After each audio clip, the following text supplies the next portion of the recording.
Welcome everybody. Day 21 of the Democrat shutdown. It's now 3 weeks since the Democrats have decided to close the entire federal government. I mentioned yesterday when we were gathered that this is now the longest full shutdown in American history.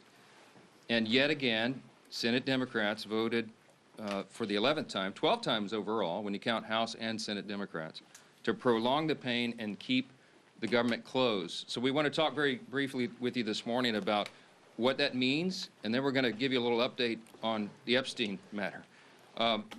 So far, this is what it means. So far, what this shutdown has caused to the economy and to the people of this country is really unconscionable. The U.S. economy has now lost hundreds of billions of dollars. We have federal workers who are desperate for pay and uncertain when they will get their next paycheck. You got families wondering if they'll go without food assistance next month because many people rely upon that. New federal loans and disaster aid have come to a complete halt, and the stewards of our nuclear defense stockpile are being sent home on furlough. Think of the implications of all this. All of it hurts the economy, it hurts our national security, and it hurts the American people, and the Democrats seem not to care. I was watching Republican Senate Majority Whip Barrasso this morning on an interview, and he said it, I think, very succinctly. He said the Democrats are practicing the politics of pain. I'm not sure I could say that any better. That's exactly what it is. And you think of what's happening right now. Think of what they have demanded in exchange as a ransom, the hostage they've taken to reopen the government. They're demanding taxpayer-funded health benefits be restored to illegal aliens. They're demanding that we spend billions of dollars overseas for ridiculous programs that the American people do not support. They want to claw back the $50 billion that we just got signed into law on July 4th to support our rural hospitals and all sorts of other crazy things. They're demanding taxpayer-funded health benefits for illegal aliens instead of agreeing to pay our men and women in uniform and provide vital health services and all the things that our most vulnerable Americans depend upon. It is unforgivable. And this is an indisputable fact. Everybody can see this, and everybody in this room knows what I'm about to say is true.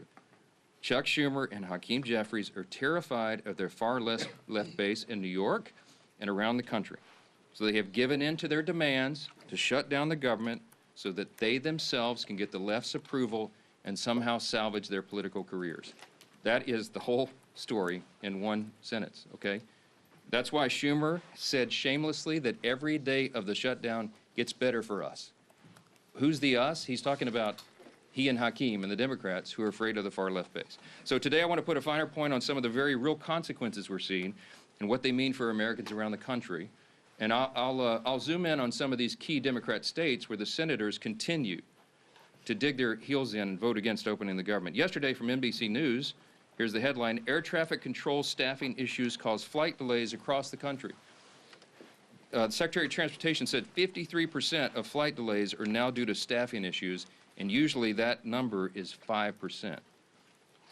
From Colorado, food banks face growing crises as shutdown impacts become a reality. That's the headline from Sky High News. What are Colorado's two Democrat senators doing? You've got Hickenlooper and Bennett. They have both now voted 11 times to keep the government closed. Virginia. Here's the headline yesterday, KSL. Virginia employees fear shutdown's impact on veterans' medical care. And meanwhile, there are two Democrat senators, Tim Kaine and Mark Warner, have voted repeatedly to put their thumb in the eye of those veterans. And they won't end this pain. From Hawaii, Hawaii News Now says, headline, government shutdown impacts telehealth for seniors in Hawaii. Seniors in Hawaii rely upon telehealth. Guess who's shutting it down? There are two Democrat senators, Brian Schatz and Mazie Hirono, voted again and again to keep the government closed and disrupt the health services for seniors in their own state. They've got a lot to answer to. From California, here's a headline, ABC 7 News. Alameda food banks step in to help TSA workers, families impacted by government shutdown. That is disgusting. And both of California's senators, Padilla and Schiff, have voted 11 times to block the pay of those TSA agents and their families, the paychecks they rely upon. From Illinois, WIFR, yesterday, federal courts in northern Illinois reduce operations due to government shutdown. The courts are reducing operations, and you've got Illinois Democrats Senators Duckworth and Durbin have voted to keep the government closed. We can do this all day long. That's a sample. Democrats used to care about the harm that shutdowns caused hardworking Americans, but now we can all see very clearly that was always based on politics and not principle, because they have thrown the principle out the window. And yesterday, there was an article from The Hill that laid bare that very fact. A Democrat senator was speaking anonymously and admitted, quote, people are going to get hammered if they vote for the House passed bill to reopen the government. The clean, nonpartisan CR, they're going to get hammered.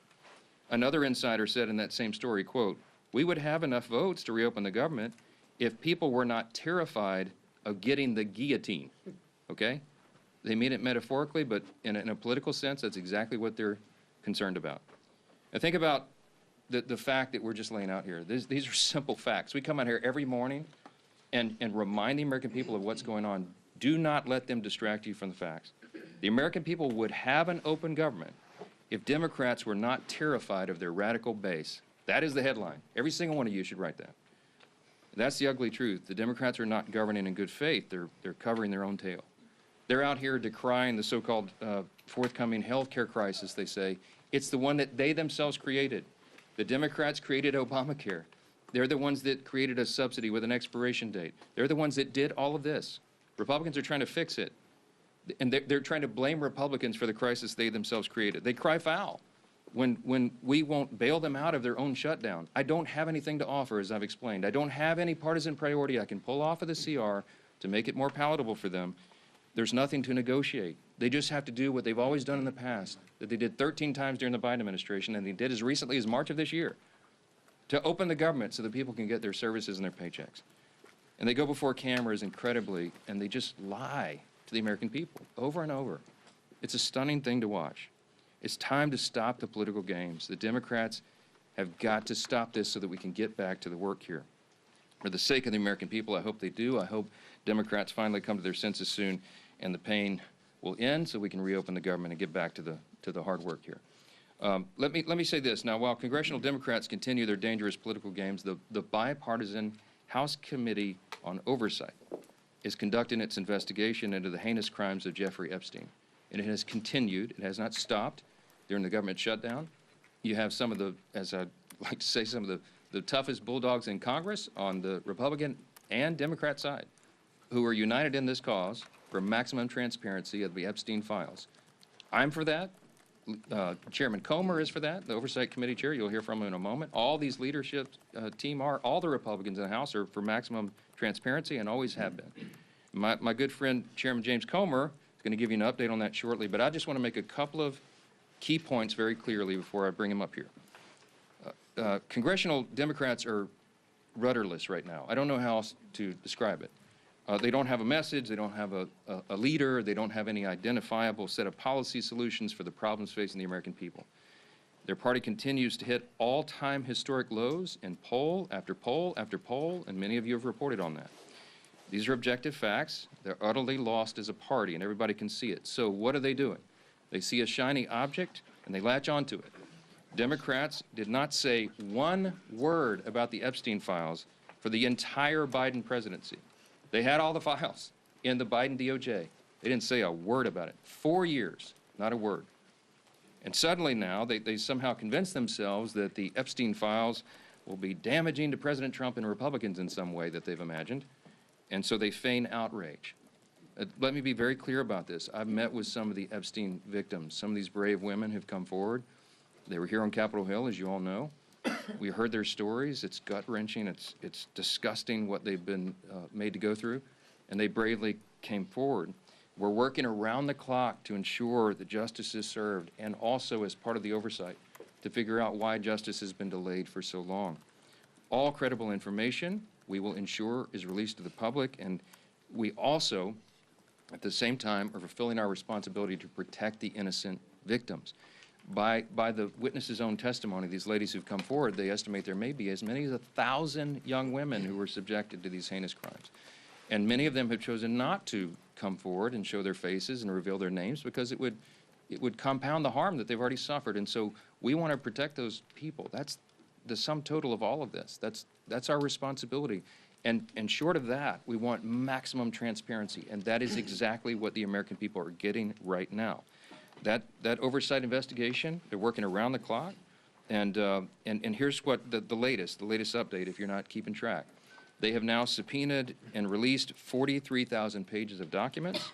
They have subpoenaed and released DOJ and Epstein estate documents, with more to come. They've issued 11 deposition subpoenas, and they've released Bill Barr's deposition transcript. Just a few days ago, they released the transcript from the interview with Alexander Acosta. They requested and begun to receive suspicious activity reports from the Treasury Department, and the department has fully cooperated in that. And they published letters from Eric Holder, Merrick Garland, and James Comey stating they had no knowledge or information related to the committee's investigation.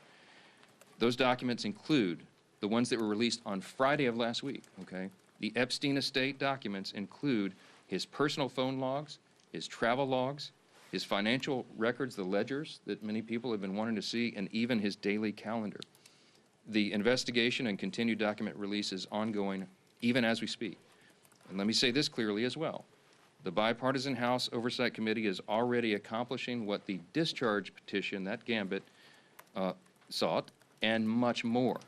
The Epstein estate files that have been this new treasure trove, the third batch of information released right now, was not even included in the discharge petition. Didn't even think of it. And again, the investigation is bipartisan, it's nonstop, and it's far broader in scope than what is covered by the discharge petition, and has already yielded significant results. Unfortunately, some Democrats, and sadly even a couple of Republicans, have tried to make this a political issue. They seem to be more interested in trying somehow to lay a glove on the president than in securing justice for these victims, and I think that is shameful.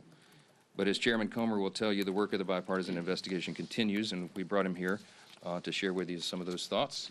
Chairman Comer, thank you for your hard work, and take it away. Thank you. Well, thank you, Mr. Speaker. As Speaker Johnson already said, today marks the 21st day of the Schumer shutdown. Democrats' political games are hurting hardworking Americans. This week, essential federal workers won't receive their paychecks because Democrats voted against paying them. That includes Border Patrol, CBP agents, TSA, FAA staff, DOD civilians, FEMA responders, and Capitol Police officers. The overwhelming majority of Americans oppose this Democrat shutdown. Democrats know it, so they're trying to distract from the fact that they shut down the government by pushing a false narrative about President Trump and Jeffrey Epstein. Let me be clear. No one is protecting Epstein or his associates. The House Oversight Committee is conducting a thorough review of the federal government's handling of the Epstein investigation, one that goes far beyond the discharge petition the legacy media is obsessed with. To date, the Oversight Committee has released over 43,000 pages of documents and issued 13 subpoenas. We've conducted a deposition with former U.S. Attorney General Bill Barr and a transcribed interview with former U.S. Labor Secretary Alex Acosta. I don't think I need to remind anyone in here, they are both Republicans and both former cabinet secretaries in the Trump administration. And guess what? Those interviews completely debunked the Democrat smear against President Trump. Barr stated that there was no evidence that President Trump was involved in Epstein's criminal activity. Acosta confirmed there was no contact with President Trump during the Florida case. No link, no conversations, nothing. Despite these facts, Democrats, especially Ranking Member Garcia, continue to spread lies about President Trump, and they are lies. They're infected with an incurable case of Trump derangement syndrome. Oversight Committee Democrats post daily about Epstein. In fact, they've posted or reposted about Epstein nearly 60 times on X since the shutdown began. You know how many times they posted about essential federal workers not receiving paychecks because they voted against funding the government? Once. They've posted about that once on the Democrat Oversight Committee, and over 60 times about Epstein. You see where their priorities are. Let's be clear. Democrats don't care about transparency or accountability in this matter. The evidence we've gathered does not implicate President Trump in any way. Public reporting, survivor testimony, and official documents show that Bill Clinton had far closer ties to Epstein. We're working to bring former President Clinton in for a deposition, but the Democrats aren't helping one bit. You would think, since we've already brought 2 former Trump cabinet secretaries in, they would be willing to bring in a Democrat who's had publicly a far closer relationship with especially Maxwell and Epstein. So why is that? That's a question every reporter should be asking Ranking Member Garcia and every Democrat on the committee. Why aren't you helping to bring Bill Clinton in for an interview and deposition just like we brought in Barr and Acosta? The Oversight Committee remains committed to accountability and transparency for the American people and for Epstein's victims. Our investigation has not stopped during this shutdown. We've released more documents just this past Friday. Democrats need to stop playing games and vote to reopen the government. With that, I yield back to the speakers. Thank you, Chairman Comer, and truly appreciate the hard work you continue to do to get the facts out. And that's what this has always been about. I want to continue to get those facts out, and your committee has been working tirelessly to do just that. As we enter the 3rd week of Chuck Schumer's shutdown, I think nobody can sum up just what is really going on better than the article yesterday in The Hill. You know, we've been saying up here for weeks that the real motivation behind the Democrat shutdown of the government is that they're afraid of the most radical far-left elements of the Democrat Party base. And yesterday, The Hill, in a pretty riveting article, laid bare the underbelly of the Democrat Party's motivation. It truly is fear of their own party's base that has driven the Democrats, especially in the Senate, to shut down the government. It's a calculated decision.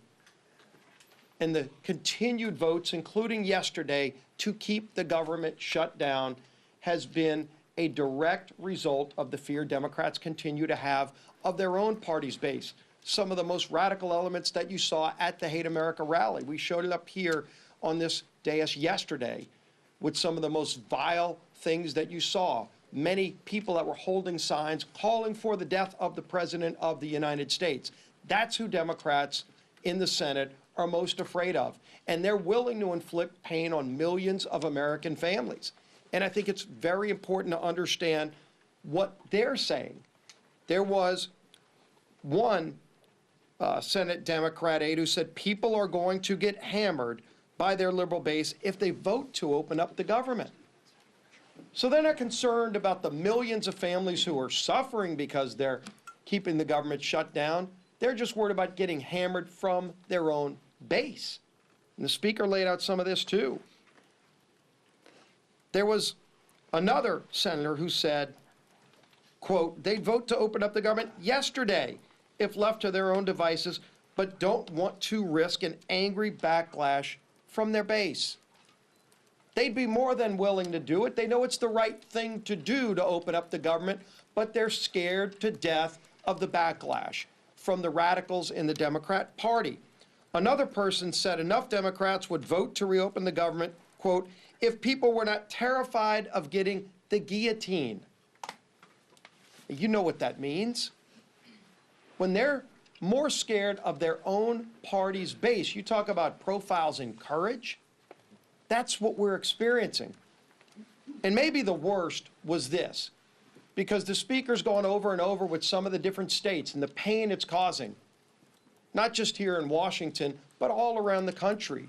In every state, there is real pain being inflicted. People that aren't sure if they're going to get another paycheck if they're working for the federal government. And there's a state, Georgia, that has a number of military bases, a lot of other federal workers. NIH is headquartered in the state of Georgia. And what is one of their senators, Senator Ossoff, thinking about all this?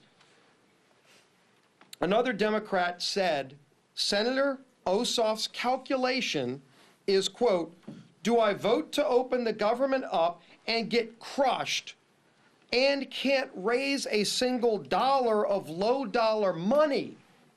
Or do I vote to shut the government down and get $3 million from online fundraising? That's disgusting. Senator Ossoff is more concerned about getting low dollar donations from maybe some donor in California who's going to click on an email and give him $100 for his reelection. And so he's causing suffering on tens of thousands of people in his home state of Georgia. Senator Ossoff ought to send that tainted, dirty money back if he's raised $3 million off of the shutdown, off of the suffering he's caused, just so that he can get some more money from radicals around the country. Go look at his finance report during the shutdown. The low-dollar donations that he's more concerned about getting than opening up the government, which is the right thing to do, because they're scared to death of their base, because they want to keep getting low-dollar donations from the most radical members of the Democrat Party. That's what this is about. And we've been saying it, but now that Hill article truly exposed it, with anonymous senators finally speaking freely, with other Democrat aides admitting what's really going on their side. And when they asked the speaker, gee whiz, is there something else you can offer? What is there to offer to a party who's so morally corrupt and bankrupt that they're willing to sell out the American people because they're either scared of their base or they want to just keep getting low-dollar donations from donors around the country who are rooting for chaos for America, who want to undermine this country? That's what's going on here. And the American people are figuring it out. People in Georgia are figuring it out. They know why they're seeing the suffering, and their own two senators are voting for that suffering, and now you know why. It's laid out in full display for everybody to see. We're here ready to get back to the people's work for all the American people, not just for some far-left radical base who's holding the Democrat Party in D.C. hostage. Finally show some courage, some moral clarity. All we need is 5 senators to stand up and do the right thing, and it's long past time they do it. Now our whip, Tom Emmer.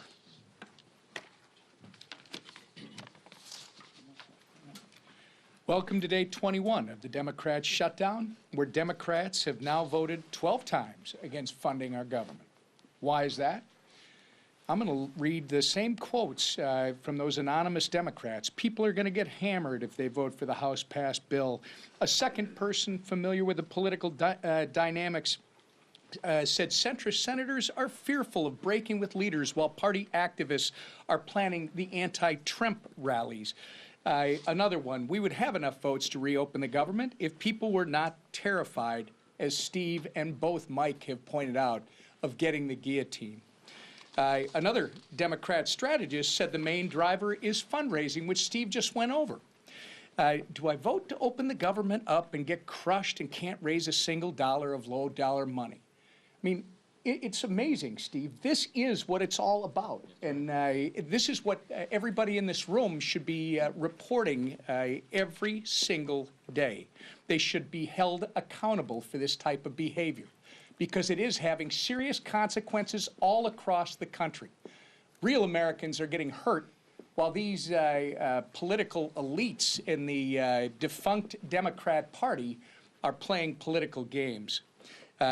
Border Patrol agents are being forced to go without mission-critical funding. Low-income families, nutrition assistance benefits like SNAP and WIC are being jeopardized, all so these Democrats can appease their radical pro-terrorist wing. That is what they are. You saw it. And anybody who wants to push back, then they should disavow any connection to people who are calling for the death of any elected official, let alone the President of the United States, which they seem to be fine with, or this Attorney General candidate in Virginia. They won't even do that. This is a party without a message, without a leader, and without a future at this point. They are well on their way to being left on the ash heap of history. It's despicable, and it's downright wrong. We've got news for Chuck Schumer and the soon-to-be former leader of the Democrats in the House. Your Hate America rally is over. It's past time for you to stop thinking about yourselves and start thinking about the people that you were hired to serve. The American people are not and should not be pawns in your shutdown games, and they should not be forced to suffer just so you can play politics here in Washington, D.C. put an end to this madness, pass our clean CR, and let's reopen this government immediately. Our conference chair. Thank you. Well, good morning, everybody, and thank you, Mr. Comer, for being here. Again, don't let the facts get in the way of a good story, right? Our side, a lot of facts. The other side, more headlines than anything, right? Press the other side on the facts, because the facts speak for themselves, no different than Chairman Comer laid out with all the work that he's doing, and transparency, right? It's been 1 month since House Republicans passed a bill to keep your government open. And how did Democrats celebrate? Well, they partied with communists and socialists who hate America, right? While Democrats were marching with their radical mobs, Republicans were actually meeting with Americans, listening, helping, and working. Let me give you a few examples. Congressman Ciscomani visited a food bank helping families with food insecurity. Congressman Rick Allen stood with veterans left in limbo by the Democrats' political games.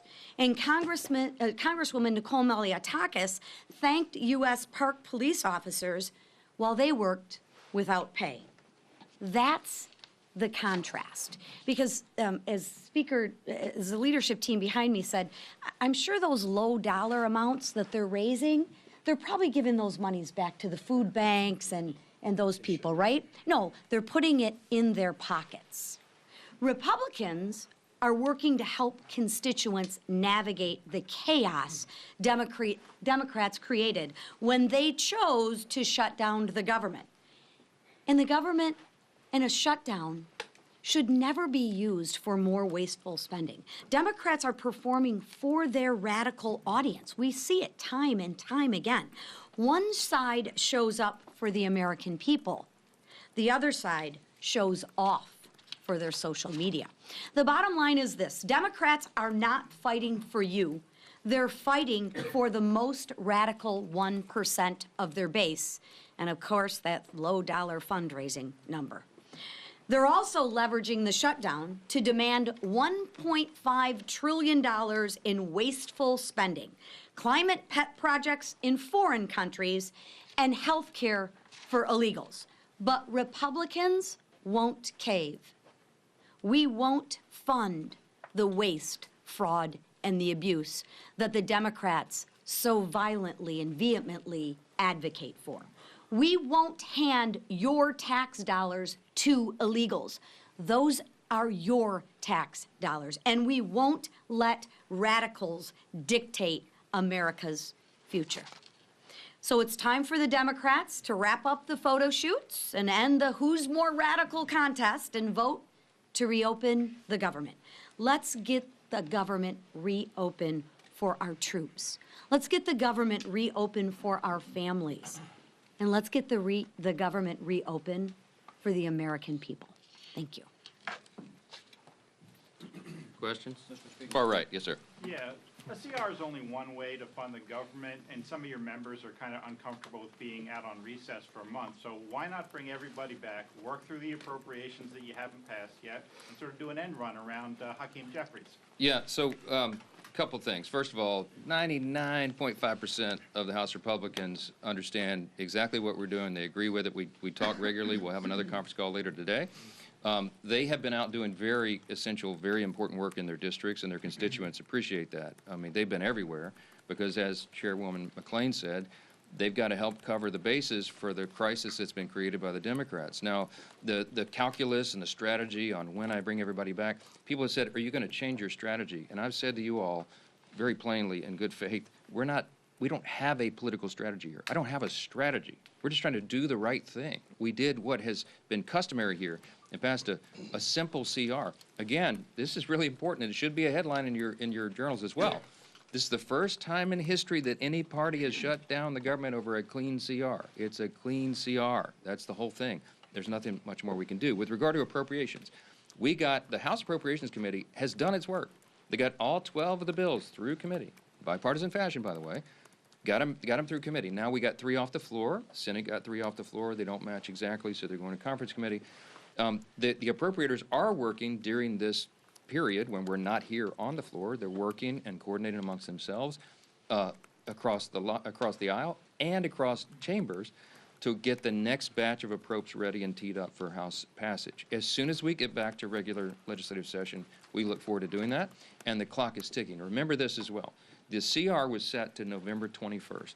Was that a random date? No, that date was chosen by Republicans and Democrat appropriators, decided upon to allow for 7 additional weeks so they could finish the job that you just asked about. Right now, the great irony is the Democrats who say they want everything to be done, they are the ones that are eating up the clock. They're preventing that very thing from happening. So many of you have asked me in the hallway, is November 21st going to allow enough time? That's becoming a very dicey prospect right now because we need every single day. Now, the appropriators are working right now. As we speak, they're working on it. I myself have spoken to appropriators in the Senate on the Democrat side. I mean, we're trying to prepare this work and to get it done as soon as possible, but it is true that the pressure gets turned up every day of the calendar that's eaten up by the Democrats' political nonsense. Back row, yes, sir, on the best. Thanks. CBS News is out with reporting this morning that a part in January 6th rioter was charged and arrested this week with threatening to kill Hakeem Jeffries. Do you have any reaction to that? No, terrible. That's the first I've heard of that. I don't know anything about it. But anybody who threatens to kill any political official, we denounce it absolutely. They ought to have justice fall upon their head. All right? How about that? Yes, sir. Second row right here. Thank you, sir. The Senate has sort of had this will-they, won't-they relationship with a Russia sanctions bill that has overwhelming bipartisan support. Would you like to see the Senate have a more accelerated timeline? And if they pass it during the shutdown, would you bring the House back to vote on it? Well, I don't anticipate it'll be passed during the shutdown, but there is a big appetite among Republicans, House and Senate, I can tell you, for tough sanctions on Russia. The president, as you know, you can take him at his own word, he's lost his patience with Putin. He's not a good faith operator. Obviously, he's the aggressor in an unjust war, and it needs to end. The president's using every leverage point he has to bring that a resolution, bring an end to that war that's killed so many people and cost so much money, and it's just been a terrible thing. Everybody on the world stage, I talked to my colleagues, my counterparts, the speakers of the various parliaments of the other free countries, the G7 and others, and everybody's unified on this. Everybody wants this to end. President Trump's the only strong enough figure on the world stage who has a chance of doing that. And you know he's bent over backwards to make it happen. Now, what we need right now is we need good faith on the part of Russia and Ukraine, that they would come to the table to work on a diplomatic solution to bring this to an end. The president's trying to force that in every way he can. The Republicans in Congress are ready to provide support for that, and any leverage that we can, including sanctions, we're open to, and we'll see how that develops. For sure. Mr. Speaker, getting back to the threat to Hakeem Jeffries, this is one of a number of individuals that were pardoned as a result of January 6th who have been rearrested on various charges. Did President Trump make a mistake by just offering up a blanket pardon for every single person that was convicted as a result of I don't know any of the details of this at all. I don't know who's been alleged to have been involved in this. I will say that anybody who threatens political violence against elected officials or anyone else should be have the full weight and measure of the Department of Justice on their head. I trust that that'll happen. I hope it will. We are intellectually consistent about that, obviously. I will tell you this. The violence on the left is far more prevalent than the violence on the right. Don't make me go through the list. You all know it. All of these the assassination culture that's been advanced now, this is the left in almost every case that is advancing this and not the right. So let's not make it a partisan issue. You don't want me to go there. We're just going to say anybody, any deranged individual, this has to stop. And the rhetoric that you saw on display on Saturday, we highlighted yesterday, it plays into this, okay? There are people that get triggered. There are deranged people in society when they hear elected officials participating in a rally that was paid for by Soros and sponsored by communists with signs and placards and mantras that were repeated that we should bring death to, fascist politicians. What they mean is they call every Republican a fascist now. They're calling for the death of elected officials. Please, enough of that. We got to stop it. Stop the rhetoric, stop all the nonsense, and stop the violence. What about the blanket pardon, sir? Was that the blanket pardons? Was that look, appropriate? I'm not going to address it because I'm not sure of the details of this, and I think we've said enough. You know where we stand, and every one of you should stand there the same way. We denounce violence from anybody, anytime. Those people should be arrested and tried. Mr. Speaker, should the president have